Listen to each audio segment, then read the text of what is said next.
প্রধানমন্ত্রীকে ভুল বুঝিয়ে চারিপাশের কিছু লোক রক্তাক্ত জুলাইয়ের গণঅভ্যুত্থানের জুলাই সনদের ভিত্তিতে আইনি ভিত্তির মধ্য দিয়ে যে গণভোট হয়েছে সেই গণভোটের রায় থেকে বিএনপি সরকারকে তারা পিছনে নিয়ে যাচ্ছে, ফ্যাসিবাদের দিকে দেশকে ধাবিত করছে।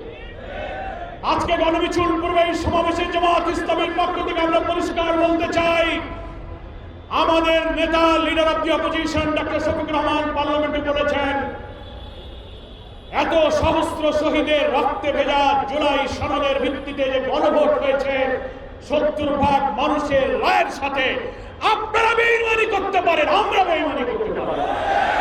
পার্লামেন্ট চলছে, যদি পার্লামেন্টে ভুল স্বীকার করে বলেন যে হ্যাঁ সংবিধান সংস্কার পরিষদের বৈঠক আমরা ৩০ দিনে ডাকতে পারিনি, আসেন আমরা সংস্কার কিভাবে করি, সংশোধন নয়, সংশোধন মানে হলো ছোটখাটো কিছু সংশোধন, শব্দ বাক্য পাল্টানো হবে। সংস্কার মানে সংবিধানের আমূল পরিবর্তন।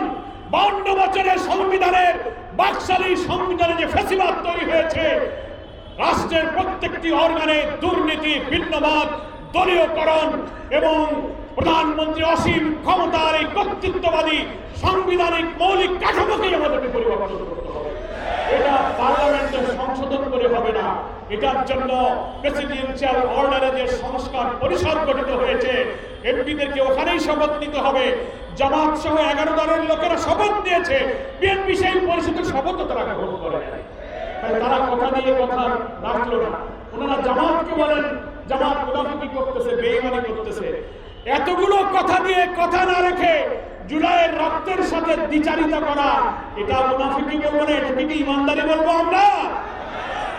আপনারা 31 দফা আপনারা বলেছেন, বিএনপি 1 দফায় বলেছেন আমরা সংস্কার কমিশন করব। আপনারা 31 দফার 9ম দফায় বলেছেন সমস্ত দলীয় সংকীর্ণতার ঊর্ধ্বে উঠে ক্ষমতায় গেলে রাষ্ট্রের সরকারি বিধিবদ্ধ স্বায়ত্তশাসিত সমস্ত জায়গায় নিরপেক্ষভাবে যোগ্য লোককে নিয়োগ দেবেন। 5 মাসে ক্ষমতায় এসে বিএনপি কি শুরু করছে দেখছেন তো? ছাত্রদল, বিএনপি, জেলা পরিষদ, কর্পোরেশন, বড় বড় বিধিবদ্ধ সংস্থায় সব দলীয় লোককে তারা নিয়োগ দিচ্ছে। দুর্নীতিতে, লুটপাটে, চাঁদাবাজিতে এমপিদের এলাকায় সিন্ডিকেট করে বিরোধী দলের লোকদের কোনো কাজ করতে দিচ্ছে না। তারা খাও দাও ফুর্তি করো, লুটপাটে তারা বেঁধে উঠেছে। আইন শৃঙ্খলা পরিস্থিতির অবনতি, কথা দিয়ে তারা কথা রাখছেন না। মির্জা ফখরুল ইসলাম ভাই বিএনপির মহাসচিব, আমরা ধন্যবাদ জানাই, 5 মাস বিলম্বে হলেও তিনি একটা সত্য কথা বলেছেন। কি দেখেছেন পত্রিকায়? বলছে 5 মাসে দেশের কোনো পরিবর্তন হয় নাই, যে ঘুষ, যে অনিয়ম, যে সন্ত্রাস সবই চালু আছে। ধন্যবাদ ধন্যবাদ ধন্যবাদ মহাসচিব।